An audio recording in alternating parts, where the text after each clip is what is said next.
Hey, it is Ryan Seacrest here from Power 96.1. I'm like you, when you hear a song that's a hit, you know it's a hit. It moves you. It's an instant addition to your life's playlist that lives in your head. All day on Power 96.1, we play the hits and we connect you to the artists who create them. Whether it's the Jubal Show in the morning, me in the midday, we keep you connected to the world around you. And we all live our lives on air every day just for you. Listen to Power 96.1 on your radio, with Alexa, Google, online at power961.com, or wherever you are on the free iHeartRadio app. Episode 455, How to Make Your Kid a Millionaire with Andy Hill.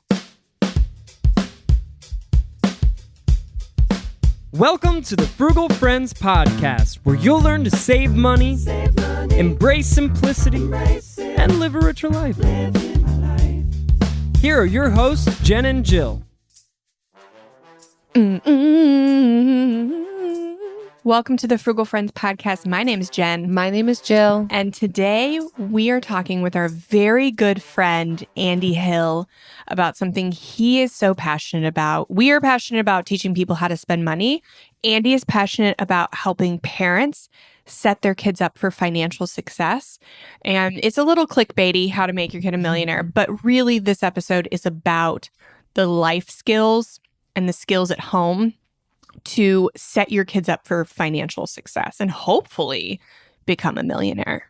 He's got a lot of great insight and tips really on how to find the radical middle here. So even if it's not your goal to have your kid become a millionaire, you're still going to find some really helpful stuff here. Yes, but first, this episode is brought to you by holiday music. It is November 1st if you are listening to this on the day it comes out. And for many of you, it is the day where all other music dies and only holiday music exists. Now, that is a select group. The other select group waits until after Thanksgiving. Thanksgiving does fall a little late this year, so I think more people will fall into this group. But if you are not in the group of people that are strictly switching to holiday music today, then we encourage you to check out the soundtrack that we made to Buy What You Love Without Going Broke, which at this point, I hope you know, is the book that we wrote, coming out in January, available for pre-order now at buywhatyoulovebook.com. But we really thought that books are a time capsule, and they kind of reflect the author's thoughts and interests and what they're listening to in the season they're writing. So we thought it would be cool to put together a playlist of the things Jill and I were listening to while we were writing the book. It's a little insight into what our music tastes. We don't really talk about that on the show. So if you kind of want a behind the scenes into our personalities and maybe also how we're kind of different in our music tastes, then check out the soundtrack, frugalfriendspodcast.com/playlist. It's a Spotify playlist. And then do us a favor and pre-order the book, buywhatyoulovebook.com, because you can find, at least for me, some Easter eggs to what I was listening to I've alluded to in the book. So, yeah, that's fun. And you can tell which list is Jen's and which list is mine. We found songs that their titles are just our names. So there's a song titled Jen, and then the 9 songs below it are the songs she picked, and then the song titled Jill, and my 9 songs. Yep. So, yeah, so let's get back to the topic at hand, making your kid a millionaire. We know not everybody has kids, and those who do have kids have them at varying ages. And so this is really a conversation where we do touch on young kids, like the teaching kids about money as young as 3, all the way up to teenagers, even if you're starting when they are teenagers. So we think that everyone will get something out of this. If you want to queue up another episode to listen to after this, episode 434, Minimalism for Families with Don Madsen, really good one. We love Don, and this just kind of takes the mindsets that we talk about with Andy, kind of takes them a little bit further, and we talk about possession of stuff. But some of the things we talk about are kind of overlapping. So, Andy, if you are not familiar with Andy Hill, he is the host of the Marriage, Kids, and Money podcast. And that podcast talks strictly about helping families build wealth without sacrificing happiness. And he's got millions of downloads. He has an amazing podcast voice. And he's just the sweetest, like sweet, sweet Andy. He's so kind. Is what We've we hung call out him with behind him his back. plenty of times in person too, and through, Andy is the same in every of these contexts, and it's always good. He is always sweet. The Andy you get on the show is the Andy in real life, and so it's always a joy to talk to him. We just rarely do it on the podcast, so let's do it. Yeah. Andy, welcome to the Frugal Friends podcast.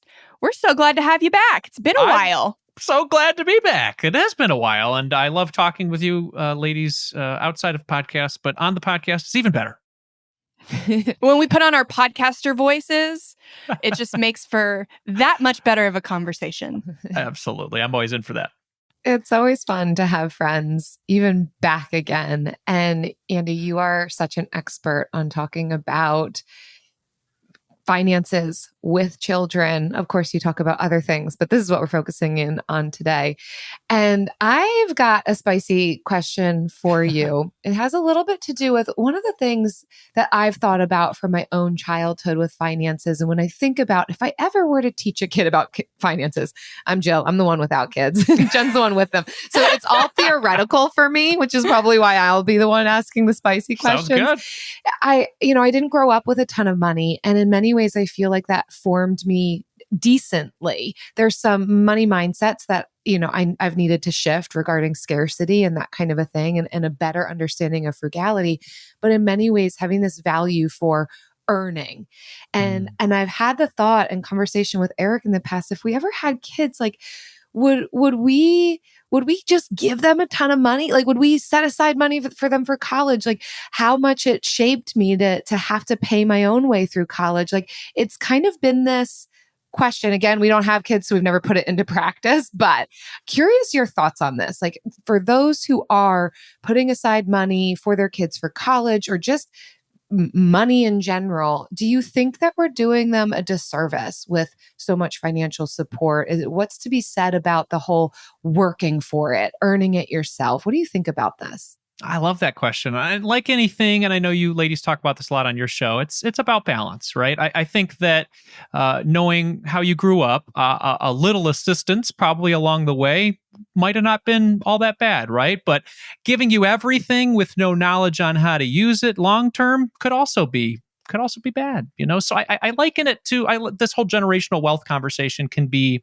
a difficult one for people because people think of it as like the Succession TV show, or like that's the kind of wealth we're talking about. No, we're talking about just helping your kids get an understanding and an ability to build their own wealth so that it can continue on for generations. So, and that wealth, as you've talked about a lot too, can be money, can be ability to use your resources well, control of your time, these types of things, and valuing what you care about most. So as far as, loading the kids up with a bunch of dough and saying good luck, I think like anything, if you don't have the know-how on how to use tools, whether that be a bunch of money, or like if somebody said, hey, Andy, go fix my car in the garage right now, here's the tools, good luck.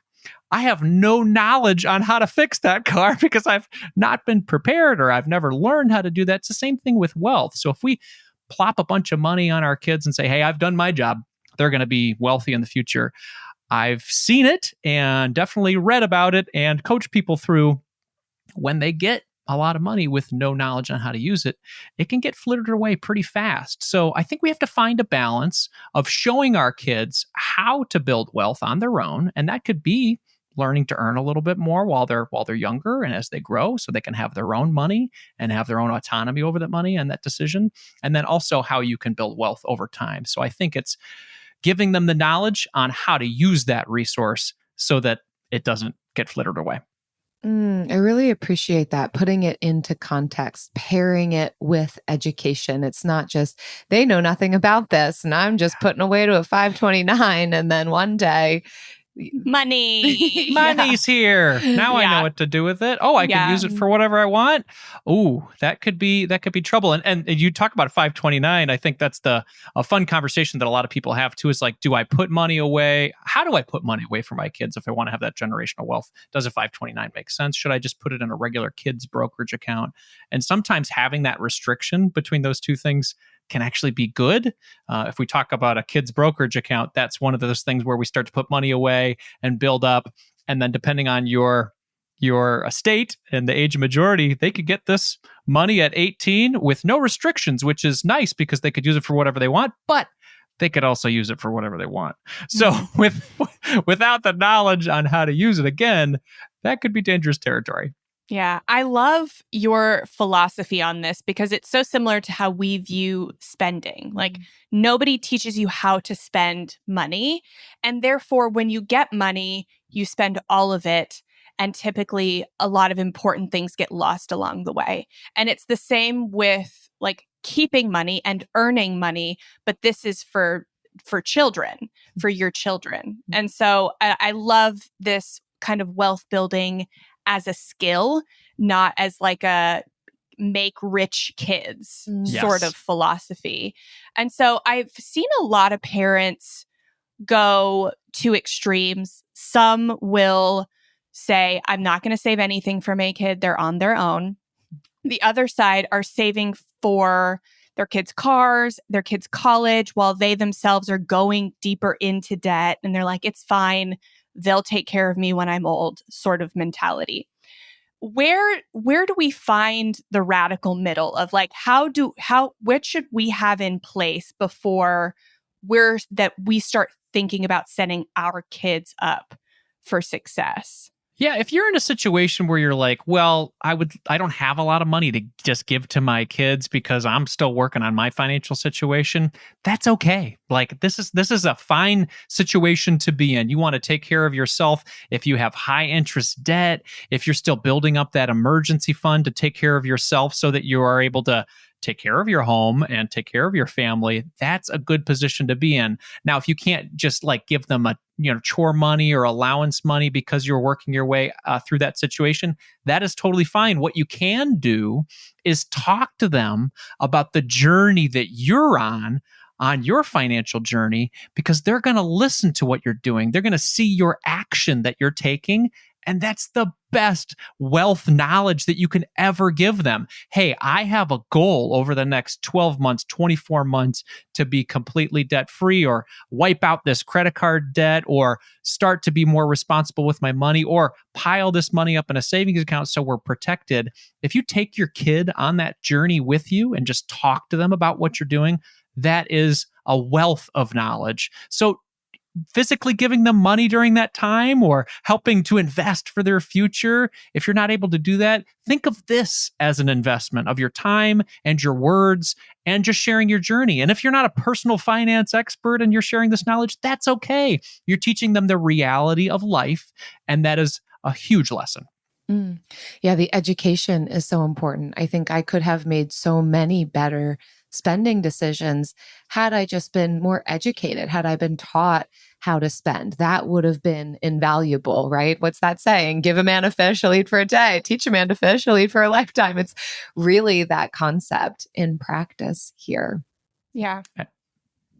Do you think that at least like how much debt paid off, or how much emergency fund, or kind of, we have, some people say you should have like all your debt paid off, all your emergency fund, totally set yourself up, and then start like thinking about investing for your kids. I know there's a lot of things leading up to that, but financially, what do you think is like the best practice? I think getting into the habits of these things can be very helpful. So, when we talk about, college savings, things like that, I think there's a reason that some of the minimum investment deposits are like $25 a month, because is it going to massively move the needle long term for huge wealth gains with regard to your college investing journey? Maybe not in the beginning, but you're developing that habit personally where you're saying, hey, $25 now while we're getting through our debt journey or saving for our emergency savings or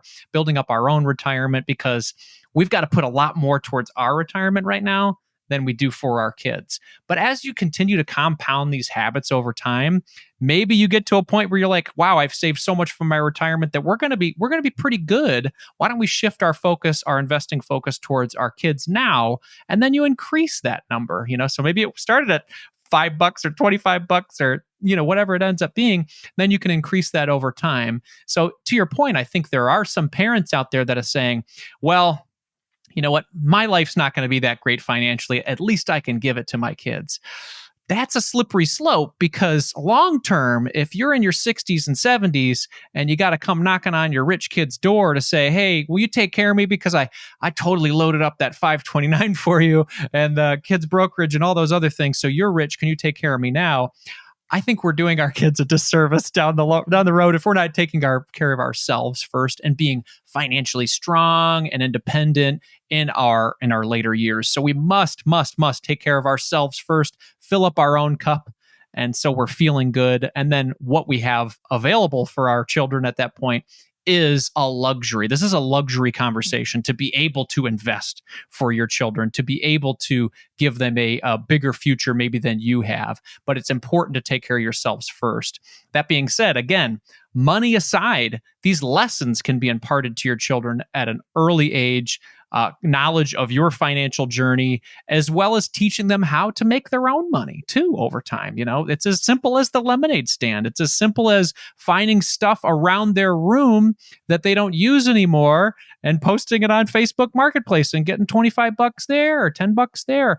This is resourceful ways. These are resourceful ways for you to make money as a kid and then give you that autonomy with your money, which is a great feeling at any age.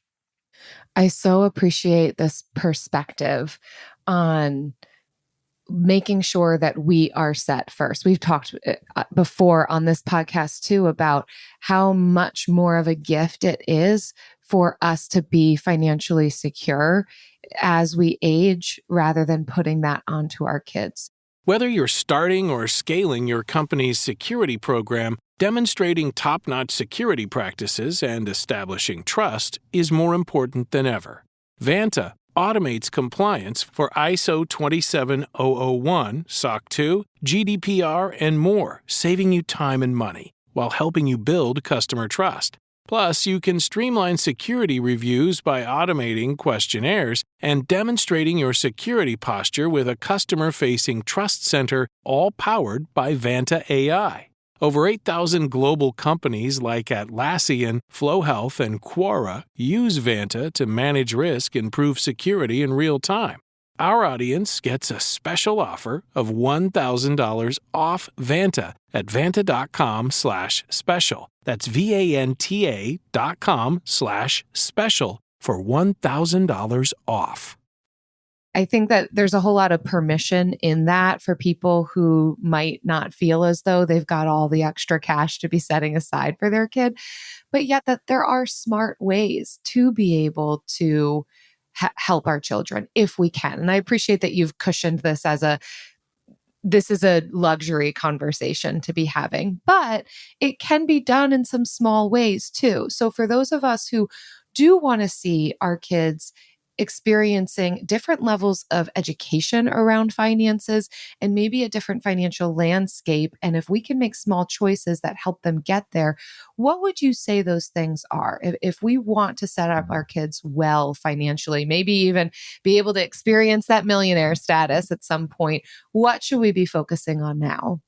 Yeah, I would say to start off with, and I know you ladies talk about this a lot, is being savvy consumers themselves. So when you are out and about buying things, this is a great place to have a conversation with your kids. Talk to them about different prices. Talk to them about what you value. Talk to them about how it's important that you are making this choice on this purchase so that you can do these other things that you do value in your life. Those types of conversations are invaluable. So when you say, how do I teach my kids about money? Do life with them. Go out there and live life and then talk about money along the way, because that's all money conversations really are.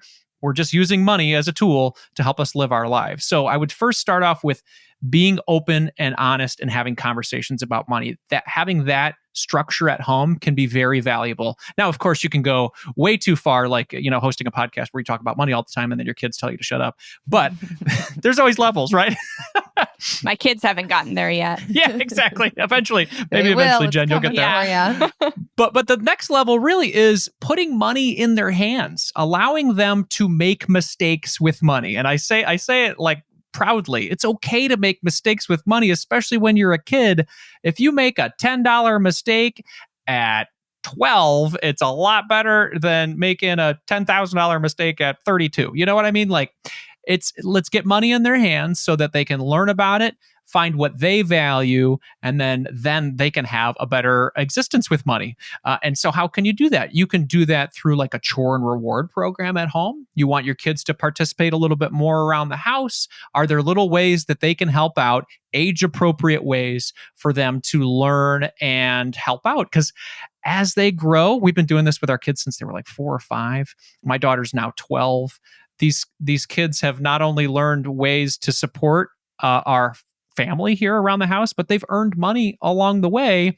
And now at age 10 and 12, my kids do their own laundry and they take care of it themselves. It's just like, I feel like I've raised smart, independent children that now have their own money and can make their own decisions. So whether it's a chore and reward program at home or encouraging kids to make their own money outside of the home, whether that could be, like a lemonade stand, selling things on Facebook Marketplace, or as they get older into that sort of preteen or teen level, finding ways to make money outside the house, babysitting, cutting lawns, things like that. That type of autonomy is what kids crave. They, having to go to mom or dad and saying, can I buy this thing? Is this okay? Can we afford this? Eventually having their own money so they can make those decisions can be really empowering for kids. And it can become one of those things that's positively addicting. Like, I figured out that if I work hard, I can earn money. And then with that money, I can use it to be more independent, and have some autonomy in my life. That is a great way to support your children as they're learning about money. And they're going to make mistakes along the way. And that's a good thing. I imagine this is something that can build upon itself, that there are age-appropriate ways of approaching these types of conversations throughout childhood. But I'm curious if you've noticed, Andy, whether there's kind of a sweet spot of age where this is really where they start to understand and lessons sink in, and having money in their hands is helpful and valuable. What age range would you say is really excellent for kind of really dialing in on some of these money lessons? Yeah, I think you can get started talking about money and life conversations with kids as early as 3 or 4, honestly. This is a conversation that you can have. They get it. They'll start to get it even more. Now, do they realize conversations around compound interest at 4 or 5? No, but you know what? You can still have them, you can might still as well. have them. Yeah, they understand limits. Yes. Like, they know there's a limit to how much money you can have. There's a limit to what we can consume. So yeah, I've had these conversations with my 5-year-old since he started wanting stuff. Absolutely. And a big conversation you probably do have too, Jen, is around that concept of delayed gratification as well. I know we struggled a lot with that when we started to put money in our kids' hands. It became one of those things where it's like, I've got the money, I spend it. I got the money, I spend it. And so what we tried to put some guardrails around it, said, okay, yes, we're going to earn that money. Most of it that you bring in is going to go towards smart spending. You're going to have some fun with it because, hey, that encourages you to want to earn more. Some of it's going to go to saving. Some of it's going to go to investing, and some of it's going to go to giving. So that's just a portion of each of it. That helps them to put some guardrails around all the money comes in. We're going to be able to help you to have a great now and enjoy the purchases, and then also a great future as well, especially with the giving piece, because we feel that is a key secret to happiness for a lot of people. Having a little bit of your money set aside to give to people to make a difference in the world can really help you with that that enjoyment of life. And a big part of that delayed gratification too, we put some guardrails at least around our house, just saying, okay, maybe 2 purchases a month, would make sense, because sometimes we found our kids buying something and they play with it for 5 minutes, and then it's new trash in the dumpster, and then they want to buy something else right after. So if you can think about our evolved brains here now as we're having this conversation, kids do not have those evolved brains just quite yet. So we have to help them along and realize that there are limits to certain things and do that parenting that's really important in the beginning. Beyond the education and the just showing them how we do life and make money decisions, are there other specific things, like for the parents who do have the little bit of extra cash to be setting aside, where do you recommend that they start putting that for their kids? Yeah, I would say if they have that extra money, and then again, it's important to make the kids a part of that process too. If you have the ability to support your kids with their investing journey, if they have earned income, a Roth IRA for kids is a fantastic place to put that money. That can help you grow and help them to have a set retirement in their 60s, and they're starting off investing in their preteens or teens. That would be fantastic to help them with their retirement journey. Now, if we're talking about other things with regard to long-term investing goals, and that's what we like to talk about with kids with regard to investing. Investing is for really big things in the future. And then saving is for sort of near-term things that you want. So if you're able to have those two types of conversations and break it down into that simplistic way, I think that helps kids, because I often talk to my kids about investing and then they forget about it. But if I remind them and saying, these are for really big stuff in the future, and those big things could be retirement, college is a really big, expensive thing that could be in the future. Maybe even home ownership. The way that home ownership is growing and the costs of it might be something we need to consider investing for in the future. Now, a great avenue for a lot of this lately is with a 529 college savings account. You can invest with a 529 college savings account for future expenses for college or education. You can also go to trade school with it. You don't have to go to a 4-year university. And there's been some great changes recently in the U.S. with regard to how you can use that 529 long-term. Eventually, you can roll some of it over, if it's not all used for education purposes, into a Roth IRA in the future for that individual child. Not for yourself, but for that child. So there's a lot more flexibility with a 529 college savings account recently. So that's a good avenue to consider besides a Roth IRA for kids. Cool. Yeah.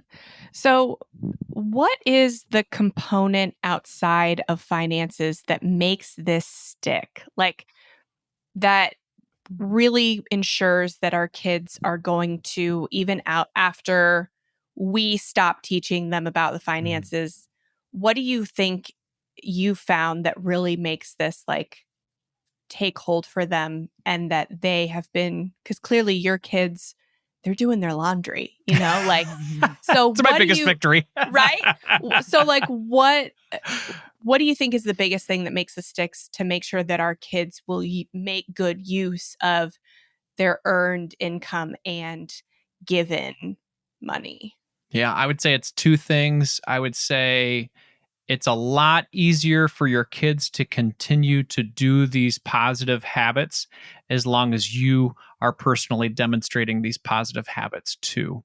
If you say, hey, kids, smoking's real bad, but you're smoking a cigarette every day, it's going to be hard to impart that advice long term. And I would say, secondly, it's consistency, making sure that you are supporting them along the way and keeping that message going. And that's through communication. So if you have an open home where you're able to talk about wealth building, money, utilizing your resources in a smart way, values-based spending, a lot of these types of conversations, and you keep that dialogue open, they're going to want to find people in their lives as they move towards teenager and beyond that adhere to some of those values as well. And then they'll create community with those type of people, and it will continue to live on. But I think if you're an example of those types of things, and then you keep it an environment in your home where you're open and honest about those values that you have, I think you're setting your kids up for success. A little bit of a curveball here. Yeah. What about, curious if you've run into this, for maybe some of our friends who have older kids who they themselves are just starting to understand how to spend better, how to align spending with their values. And so they've got teenagers who want all the new stuff. The teenagers, right? I don't know many, am I right? but they're getting the high quality skincare and they want the really nice sneakers, and a lot of times their friends are getting that too, like dealing with the things that we deal with as adults, only without that fully developed brain yet. Yes. and maybe the responsibilities of rent and car insurance and all of these things. How can we, if we haven't been training our children from age 3 and now we're just starting at 13, 14, 15, what can be said? Please tell us it's not a lost cause. No, I don't think it's a lost cause, but I'll be honest with you, it's going to be harder than starting earlier, like anything in life, right? I mean, what we can do though, if we're in that situation, let's say where we've got some teenage kids and maybe they're not doing chores around the house and they're a little entitled and they want to have the best sneakers because they feel like they deserve them. I think this is going to take an opportunity for 1% improvements. What can we do today to start making a little change? Okay, maybe saying, hey, you're all doing your own laundry right now, even though you haven't been doing it all. What can we do to add one little chore into the week? And this is maybe a family meeting. Hey, your husband and me, or my mom and me are feeling a little overwhelmed in the house. We need a little bit more support from you guys. We know that throwing a bunch of things at you at once is probably going to be our opportunity for failure. This is one thing that I need you to get done this week. And we're going to start having some conversations about ways that you guys can all support over time. But again, starting with communication, an open conversation about it instead of whining about the kids. Let's make it a family conversation. Then also modeling it, right? Are you pitching in around the house and your kids are sitting around watching YouTube while you're doing a bunch of stuff? Okay, you've at least done your side. Now let's have some conversations about what we can all do to jump in. And again, it's not going to get perfect overnight. Just be happy with 1% improvements over time.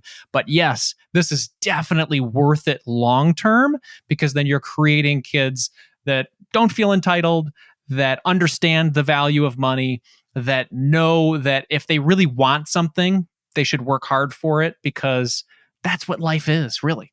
Yeah. I think I've been reminded recently that we can pick up life skills even later in life. It's okay if we didn't learn how to cook, how to clean when we were 12. We can learn it now. We can learn how to spend better. We can learn what our own values are. We can shift some of these habits. So that's been encouraging for me too. But yeah, it's similar conversation to, I think, getting a spouse on board. How do I get my kids on board? How do I get a teen on board? And I think you're really highlighting the important piece of we've got to do it first, and Yes. we've got to model it, and then be invitational with it. Invite your kids, your spouse into it. Find ways that are going to connect with them, make sense to them, maybe even be motivational for them. So yeah, thanks for your encouragement and hope offered. And you know Absolutely. what gives me a lot of hope, And and everyone can even for participate in. teenagers, I think even for teenagers, they would find hope in this. The bill of the week.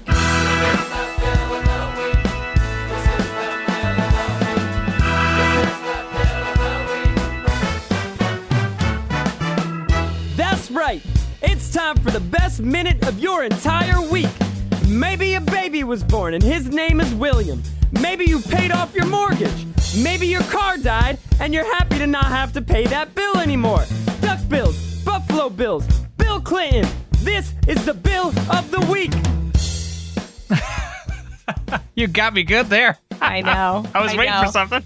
Andy, every week we yell at our guests and ask them to share with us their bill of the week. And we leave it very vague. And I know that you have one for us. Oh, yes, I definitely do. Yes, my bill of the week lately, and it's pretty new to me, is doing a dinner meal kit to the house, and it has been money well spent, and I'll tell you why. Talk about modeling. I wanted to be more, I guess, a better husband, and I definitely noticed that the making of dinner has been more on my wife's plate over the past, guess we've been married for 14 years. And I said, okay, what can I do to do better at this? Because you try your best, and then you run out of time, or you run out of ingredients, you don't have ideas, and the dinners that you do make kind of fall flat. So I said, hey, I'm gonna splurge a little bit and get this meal kit, and it's actually not much more than I thought it was going to be. So the value is really great, and the benefit of it is that it comes with a healthy ingredient list, and they send it all to you, and then you're making this thing in about 30 minutes. And man, I've made a happier wife, and we're all eating healthier, and it's been fantastic. I would highly recommend the food. And actually eating the food. That's the other thing, because we do go to the grocery store. I'll buy the things, and then by the time I'm ready to make it, it's gone bad. And so there's a lot of waste. So this is sort of like a hybrid version of not eating out as much, and then going to the grocery store and then buying stuff that we don't actually cook. So I like it.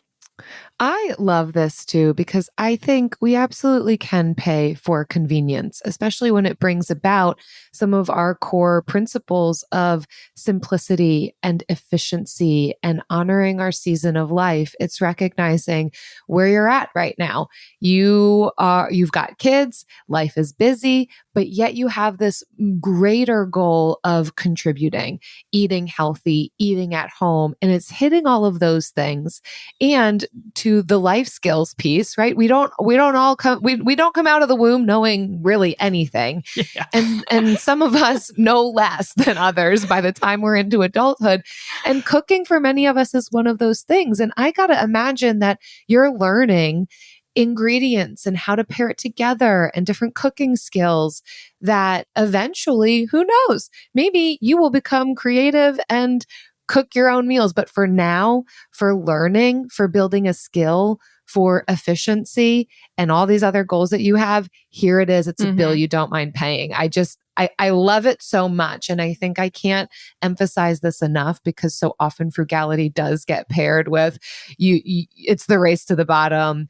You do everything yourself. Everything needs to be as inexpensive as possible. And like, that's not it. That's not where it's at. Sometimes we adjust our spending to align with all of our higher, more important goals. And you're doing that. This is a perfect example. So thanks, Thank Andy. you. Yeah, I even used the word Andy. splurge, which was like, I feel like that's even the wrong word for it. It's like, this is something that brings value to me and my family, and it hits an important thing that I need right now. So well, we're conditioned to believe that bare minimum is the only acceptable expense, and anything above that is a luxury. When sometimes the goal isn't to eliminate spending, it's to just maybe lessen it or to align it. Maybe we're spending the same exact amount, but we're spending it in different places. So the story is just going to be different for everyone. And I think as frugal people, we can be judgmental about how other people spend their money. And I hope we're just trying to lessen that with our Frugal Friends listeners. Yeah, absolutely. And probably most judgmental of ourselves, Exactly. The people who are most judgmental of others are typically most judgmental of themselves. Yeah. Well, I'm working on it. Thank you. If you all listening have a bill that you want to share, if it has to do with the ways in which you are honoring your season, creating efficiency and simplicity and values-based spending, or if your name is Bill and you just found yourself here and you didn't know why, now you do, frugalfriendspodcast.com/Bill. Leave us your bill. Talk about being Bill. We can't wait to hear it. And now it's time for the lightning round. All right. Andy, we will all answer this. This is the vulnerability round. What do you believe is a simple money lesson every child should learn? A simple money lesson every child should learn. I would say the ability to have delayed gratification. I know I'm going to probably use that one again, but if we are talking about ways to become savvy consumers and learning that all of our joy doesn't need to come from the stuff we're told we need to be buying, I think it's a great lesson to learn early. Yes. That's a hard one, though. It's all hard. It's hard for adults, too. Yeah. Especially for a little baby brain. Good things It's are hard for hard my brain. sometimes. Think about babies. It's very important to train, though, and it's Well, you're not teaching delayed gratification with to food babies. or something. Yeah. Okay, Jill, To that's babies. different. The answer says child. Honestly, like anyone under 20 is a baby to me. I love it. What would Jill? you- You're next. I would say the value of all resources. So recognizing the value of friendship and resources as well as money, kind of how to manage all of these pieces well. I can't say that's totally simple, but I do think that there's simple ways of instilling that. Yes. What would you say? I mentioned it earlier, but I'm going to stick with limits. Mm-hmm. Teaching a child that there is a limit to how much you can consume.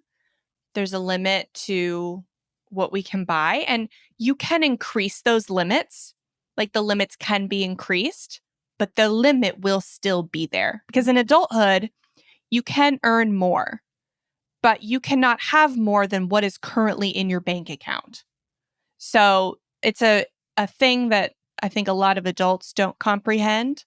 So I think that has been my goal with Kai, at least. Atlas does not acknowledge limits. He's still baby brain. He is a tyrant. What? So I don't I'm want me on the counter. This is my new bed. Yeah. We're going to have to figure out maybe a different strategy with him. But Kai, that has been something I've tried to. Can you give an example? I'm putting you on the spot. How you've highlighted a limit with Kai? So we'll go, if I am rewarding him with something at Target, I will say that there is a $10 limit or a $20 limit. There's also the limit is based on how big the thing is he did to achieve the reward. So when he was screaming and crying for 3 weeks of the first 3 weeks of kindergarten, that was a big the limit for that reward was bigger. $500 reward. Right. Well, I said if you go one day, then it's you get a gift. It's a $5 limit. If you go in the whole week, then we up that. I think it was like 25 or something. So the limit increases the harder the task is. And then we would go through and he would look at the numbers, and he doesn't know decimals yet, but he could see the first number and see, is it 35? Is it 15? If it's 15, then we can, also get a 5 things. So you want more things or one bigger thing? And usually he wants more. So yeah, that has been a way that we've talked it out. Nice. I love that. Thanks for humoring me.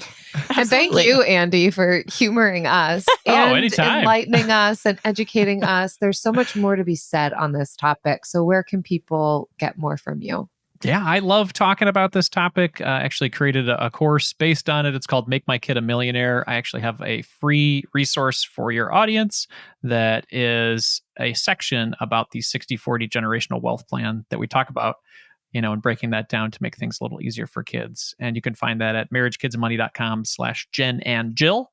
That's marriagekidsandmoney.com/Jen and Jill. That's a free resource for everybody to check out. Hey, thanks. And if you like listening to podcasts, I've got one too. It's called Marriage, Kids, and Money. I actually have my kids on the podcast, and we talk about these types of things. I have my 12-year-old on, and we talk about budgeting and investing and planning and the things that she values as well. And my son comes on and talks about good news stories that are happening out there where people are giving back and supporting their community. So you can check that out at Marriage, Kids, and Money. That's lovely. Thank you, Andy. And we'll have that link in our show notes. So it's an easy click for you guys all to get that freebie. Thank you so Andy. much. I very much appreciated where this conversation went because I'm glad we started it out with your question, Jill. It's a question like I have too, even with kids. What is that line between setting my kids up for success, but also holding the responsibility of what they do with that success or how much they have a responsibility to create their own success. Not robbing them from opportunities for growth because really difficulties are just that, opportunities for learning. And so I think sometimes I can equate setting a child up with a lot of money as rescuing them from any type of struggle. And I think Andy helped to clear up that doesn't have to be the case. We can still allow our kids to experience what it's like to earn, to work, to understand boundaries and limitations while still being kind and loving to them. And in some ways that means financially kind and loving too. Yeah. And Andy's course is fully aligned with what we talked about on the show, like no curveballs. It does really focus on all these peripheral things around investing for your child, not just how to set up the right Roth IRA or 529 to like grow them into a millionaire, but a lot on the chore and reward and the mindset, like teaching those kinds of things. So I really love it. You can get it and the freebie at marriagekidsandmoney.com/Jen and Jill. But we would recommend it even if you use that link, you do support the show. We would recommend it even if you just got it from his website at Marriage Kids and Money. But it is free if you use that link. Yeah, the course is not free, but the course is very reasonably priced. I think it's like $150. Okay. So yeah, I hope that this helped you, whether you have young kids, older kids, thinking about having kids. Maybe you're an auntie and you want to help your nephews and nieces learn more about money. Hope this helped you get some ideas for that. Thanks so much, everyone, for listening. And thank you to those of you who have left us a review in the past, like this one from AMO7510. Says, fun and easy listen, 5 stars. This is a great one to have on when doing chores, driving kids around, etc. Their style feels like you're listening in with friends. Def recommend. Thank you. This is what I would hope people are doing. This is driving around. This is an episode to drive around with your kids with. It's funny because I have told all of our guests as they come on, I've started to add in like, oh, we're also a non-explicit show because we know there are those of you out there driving around with your kids and maybe your kids are picking up on what we're talking about here. You don't have to be the expert talking to them. You can just listen to podcasts about money within their vicinity. And we really want this to be potentially even an accessibility point for the kids that you have in the car. So it is important for us to make it kid friendly. That said, the playlist that we directed you all to might not be as kid friendly. So buyer beware. I'll say most of my side of the playlist is fine. And I would say most, not 100%, 80%. I got 80-20. You do. And Jill says 20-80. So yeah, have your headphones in for that one. The parameters for it were, what were you listening to while you wrote the book? That is true. Those were the and a peek like into our actual personal like preferences. Yes. Yeah. So yeah, thank you. It'll be all over the map for me. Thank you for listening. If you enjoyed the show, please take a minute to leave a rating and review. It helps potential new listeners know what our show is all about. And we love being encouraged by you. It fills our cup. See you next time. Bye. Frugal Friends is produced by Eric Sirianni.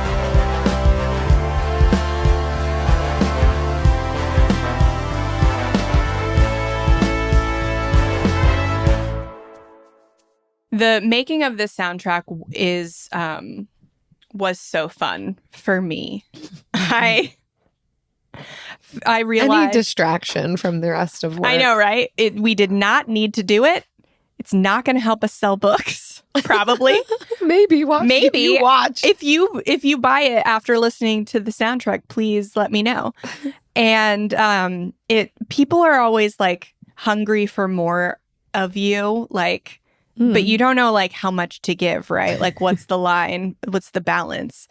And this is a good way to like, this is what I listen to in my car, and you could be listening to it in your car, and we can feel connected. Mm-hmm. Yeah. It's usually what I'm listening to when I'm doing chores. I did listen to soft music while writing the book, so maybe I'll throw that in there too, just to balance it out. It really will be all over the place. Yeah. But you know what? You'll get it because I'm a little all over the place. And I'm scared this will alienate some of our listeners to being like, oh, I'm definitely a Jill. I can't relate as much with Jen. Her playlist it's not mellow. I think it's well-rounded. I mean, mine's going to be all over the map. So it could mean that like I capture a lot of different people because that's what I'm thinking. Mine's for sure it is for a select like musical preference. Yeah. And yours will gather a wider group. Did you think about the order in which you went with your songs? A little, but not much. Mm-hmm. If you listen to it, I want to listen to yours. I know there's going to be a song from Petey on there, and I'm not a huge fan of Petey. So have you listened? Yes. Were your ears open? I will listen to the one song you put on your playlist, though, from Petey. I will probably think about order. I didn't have to worry, though, about thinking, oh, should I put this on? Will Jill pick this? I didn't have to think about that for any of the songs I picked. Are you sure? Absolutely. Yeah, so you didn't put Yummy by Justin Bieber on there? Though I do love that one. Yeah. That is kind of our theme song, but it's not what I was listening to in the season while I was writing the book. I don't listen to music with words while I'm writing, but I'm just like in the car doing chores. My Spotify Wrapped for last year, actually, I think you and I got a similar result.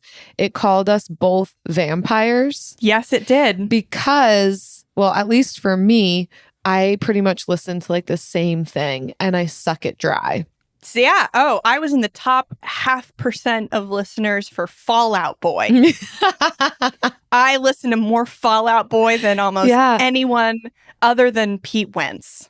A way that Eric, my husband, has influenced me is by album listening, not just song listening. So even creating a playlist is a little bit different for me in the last like 10 years. But I mean, definitely hails back to the college, high school days when like playlists were all the rage. But it is hard for me just to pick a song because I'm very much I really like this album. Mm-hmm. Listen to the whole album. Well, just give your favorite song from the album, and then people will go to the album. Mm-hmm. Yeah, it's not that I'm a mega Fall Out Boy fan. It's just that it's really good running music. Oh, so I listened you were doing a lot of running? Yeah, I did a lot of, I ran a half marathon last year, so I did a lot of training. Yeah. And I listen to almost exclusively Fall Out Boy when I run. And that is why I'm in their top. I think Noah Kahan is probably what I listened to the most last year when I wasn't running. Mm-hmm. So that's last year, though. Wow. There is, though, because I was writing last year, there is a Fall Out Boy song and a Noah Kahan song on my playlist. Had to put them in there. Well, got to get the playlist to hear you this. You got to frugalfriendspodcast.com/playlist. Yeah. This one's free. Oh, yeah. No opt-in, no email required. Just oh, wow. You're just on Spotify. Giving it away. Yeah. Wow. I know, and then if you do listen, please pre-order the book. Join us. Join us in pre-ordering the book to connect with us through what we were listening to at the time. Yeah.